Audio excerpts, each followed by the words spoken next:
Hello friends, my name is Himanshu Goyal और स्वागत है आपका मेरे चैनल में देखो और सीखो जीएसटी एंड इनकम टैक्स में। सो गाइस, आज मैं आप लोगों के साथ एक बहुत इंपॉर्टेंट अपडेट शेयर करने वाला हूं। सो गाइस, जैसा कि आपको पता है कि जो भी टैक्स पेयर्स जिनकी टर्नओवर अप टू 2 करोड़ तक की है उनके लिए एनुअल रिटर्न फाइलिंग एग्जम्प्ट कर दिया गया है।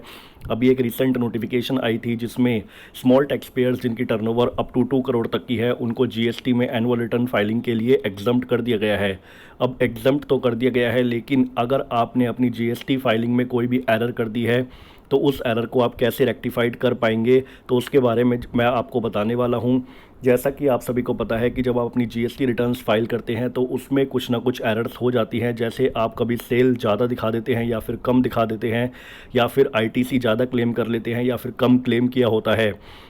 तो उन सभी एरर्स को आप अपनी एनुअल रिटर्न में ठीक करते हैं, लेकिन जब एनुअल रिटर्न को एग्जम्प्ट कर दिया गया है तो फिर अब आप उसे कैसे ठीक कर पाएंगे। तो यहाँ पर जैसा कि आप देख सकते हैं स्क्रीन पर, मैंने सीजीएसटी एक्ट ओपन किया हुआ है। इसमें बोला है subject to the provisions of sub sections 37 and section 38, if any registered person after furnishing a return under subsection 1, 2, 3, 4 and 5 discovers any omission or incorrect particulars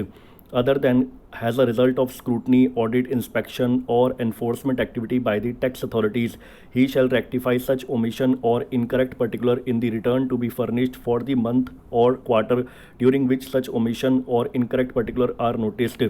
उसके बाद बोलते हैं आगे यहाँ पर, provided that no such rectification or any omission or incorrect particulars shall be allowed after the due date for furnishing of return for the month of September or second quarter following the end of the financial year. तो यहाँ पर उन्होंने clearly बताया है कि अगर आपकी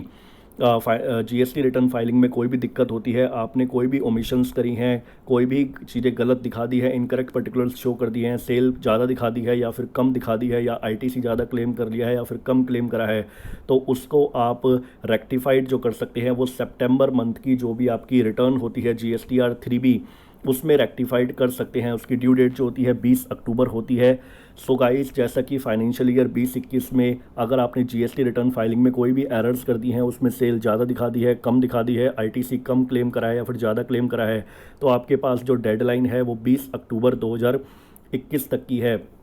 तो फाइनेंशियल ईयर एंड होने के बाद जो भी सितंबर मंथ की रिटर्न है, यानी कि फाइनेंशियल ईयर 2021 एंड होने के बाद जो भी सितंबर 2021 की आपकी रिटर्न जाएगी, यानी कि अक्टूबर उसकी ड्यू डेट है,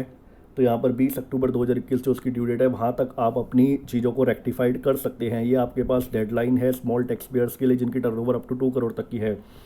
और उसके बाद अगर आपने आईटीसी क्लेम करने में कोई दिक्कत है, आपके आईटीसी क्लेम नहीं किया है, तो रूल 16(4) के अकॉर्डिंग आप अपनी सितंबर मंथ तक की जो भी आपकी जीएसटीआर 3B है, यानी कि उसकी ड्यू डेट जो है 20 अक्टूबर है, तो वहाँ तक आप अपनी आईटीसी को एक क्लेम करना पेंडिंग रह गया है तो वहाँ पर क्लेम कर सकते हैं। सो गाइस, ये एक इंपॉर्टेंट वीडियो थी जो मुझे आप लोगों के साथ शेयर करनी थी। ऐसे ही और वीडियोस पाने के लिए आप जल्दी से मेरे चैनल को सब्सक्राइब कर लीजिए और बेल आइकन भी प्रेस कर लीजिए। Thank you guys, thank you for watching this.